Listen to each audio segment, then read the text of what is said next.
होली का दिन, रंगों की खुशबू और सरू की जिंदगी का सबसे बड़ा मोड़। इस बार सिर्फ गुलाल नहीं उड़ेगा, बल्कि सच भी सामने आएगा। वेद और सरू के बीच जो दूरी थी, क्या होली के रंग उसे मिटा पाएंगे? या फिर सरू का पुराना राज उनके रिश्ते को हिला देगा?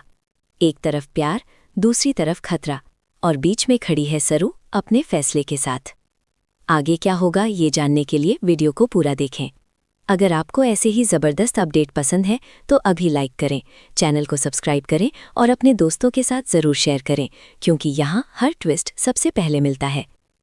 होली का त्यौहार सरू के घर में हर साल बड़ी खुशी के साथ मनाया जाता है, लेकिन इस बार की होली कुछ अलग है।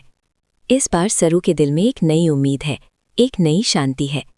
उसने अपनी ज़िंदगी में बहुत कुछ सहा है, बहुत बार खुद को संभाला है, और अब वो पहले से ज़्यादा मजबूत हो चुकी है। सुबह से ही घर में रंगों की खुशबू फैल रही है। आंगन में रंगों की थाली सजी है, मिठाइयों की प्लेटें रखी हैं और हर तरफ हंसी की आवाज़ें गूंज रही हैं। लेकिन इन सब के बीच सरू के दिल में हल्की सी घबराहट भी है, क्योंकि वो जानती है कि ये होली उसके और वेद के रिश्ते के लिए बहुत खास होने वाली है। वेद भी इस बार कुछ अलग महसूस कर रहा है। पिछले कुछ दिनों से उसके और सरू के बीच हल्की सी दूरी आ गई थी। कुछ गलतफहमियां थीं, कुछ अधूरी बातें थीं जो दोनों के बीच दीवार बन गई थीं।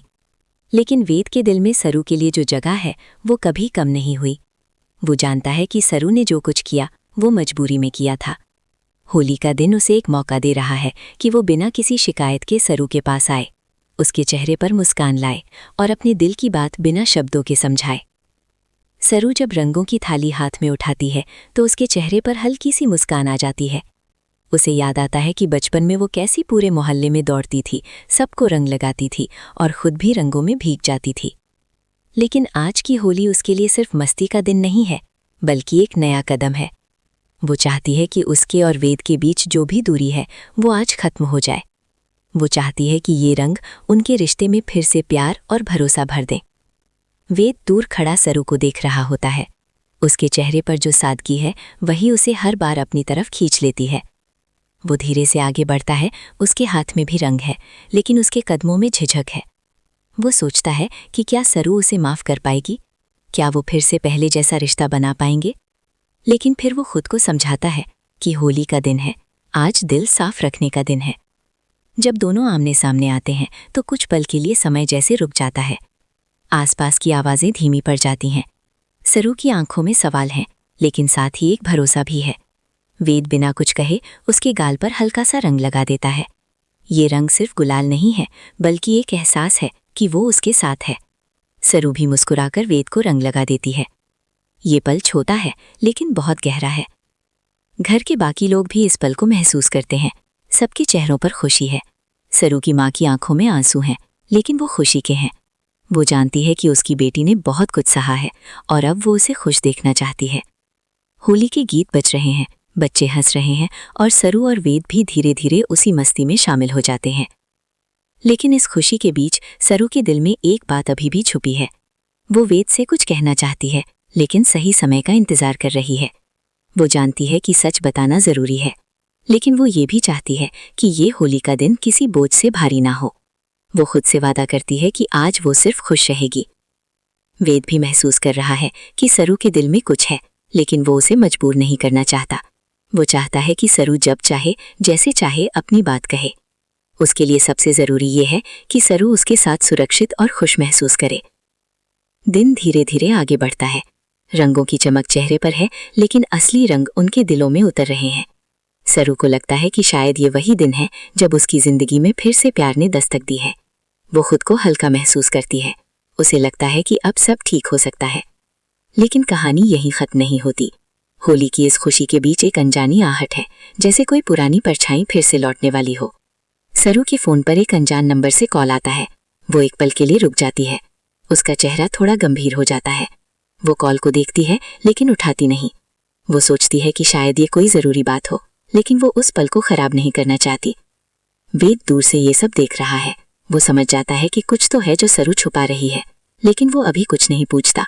वो बस ये तय करता है कि चाहे जो भी हो, वो सरू का साथ नहीं छोड़ेगा।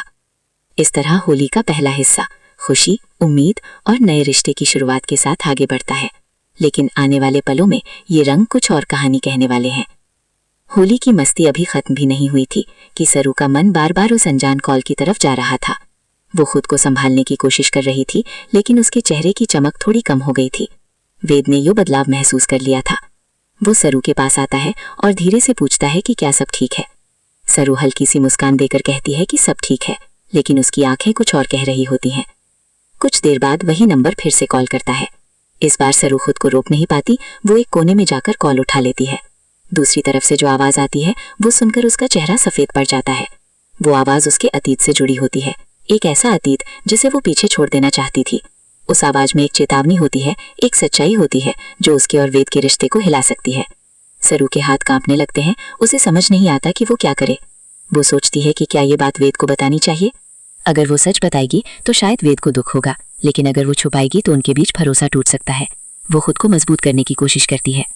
उधर वेद को बेचैनी हो रही है। वो महसूस कर रहा है कि सरू किसी बड़ी परेशानी में है। वो उसके पास आता है और इस बार सीधे पूछता है कि आखिर बात क्या है। सरू कुछ पल चुप रहती है, उसकी आंखों में आंसू आ जाते हैं। वो कहती है कि उसका अतीत अभी भी उसका पीछा कर रहा है। सरू बताती है कि उसका पुराना केस जिस पर वो काम कर रही थी, उससे जुड़ा एक बड़ा राज अब सामने आने वाला है। उस केस में कुछ ऐसे लोग शामिल थे जो बहुत ताकतवर हैं। उन्होंने उसे धमकी दी है कि अगर उसने सच बाहर लाने की कोशिश की तो वे उसकी खुशियों को खत्म कर देंगे। ये सुनकर वेद हैरान रह जाता है। वेद के मन में गुस्सा भी है और डर भी। वो सोचता है कि सरू ने ये सब उससे पहले क्यों नहीं कहा, लेकिन वो खुद को संभालता है। वो जानता है कि ये समय सवाल करने का नहीं है, बल्कि साथ देने का है। वो सरू का हाथ पकड़कर कहता है कि चाहे जो भी हो वो उसके साथ है। लेकिन तभी एक और झटका लगता है। उसी केस से जुड़ा एक इंसान अचानक वहां आ जाता है। वो सीधे वेद के सामने सच का एक हिस्सा खोल देता है। वो बताता है कि सरू ने कुछ समय पहले वेद को बचाने के लिए एक बड़ा फैसला लिया था और उसी वजह से आज ये खतरा उसके सामने खड़ा है। वेद को अब समझ आता है कि सरू ने जो दूरी बनाई थी वो उसकी कमजोरी नहीं थी, बल्कि उसकी मजबूरी थी। वो उसकी रक्षा करना चाहती थी। वेद की आंखों में अब गुस्से की जगह गर्व और प्यार आ जाता है, लेकिन खतरा अभी टला नहीं है। सरू के सामने अब दो रास्ते हैं। एक रास्ता है चुप रहने का, जिससे उसकी और वेद की जिंदगी सुरक्षित रह सकती है। दूसरा रास्ता है सच के लिए खड़े होने का, जिससे खतरा बढ़ सकता है। होली के रंग अब फीके पड़ने लगे हैं, लेकिन उनके दिलों में एक नई आग जल चुकी है। वेद सरू से कहता है कि वो डर कर पीछे नहीं हटेगा। अगर सच के लिए लड़ना है तो वो साथ लड़ेगा। सरू की आंखों में फिर से वही चमक लौट आती है। वो समझ जाती है कि उसका फैसला अकेला नहीं होगा। लेकिन कहानी यहाँ खत्म नहीं होती। जाते जाते वो इंसान एक और बात कह जाता है जो आने वाले दिनों में तूफान ला सकती है। वो कहता है कि असली खेल अभी शुरू हुआ है और अगली होली तक बहुत कुछ बदल जाएगा। सरू और वेद एक दूसरे को देखते हैं। उनके चेहरे पर डर नहीं है, बल्कि एक मजबूत फैसला है। होली के रंग भले ही धुल जाए, लेकिन उनके रिश्ते का रंग अब और गहरा हो चुका है। आने वाले समय में उन्हें कई मुश्किलों का सामना करना होगा, लेकिन आज की होली ने उन्हें एक कर दिया है। यहीं पर कहानी एक बड़े सवाल के साथ रुकती है। क्या सरू सच के लिए सब कुछ दांव पर लगा देगी? क्या वेद उसका साथ निभा पाए?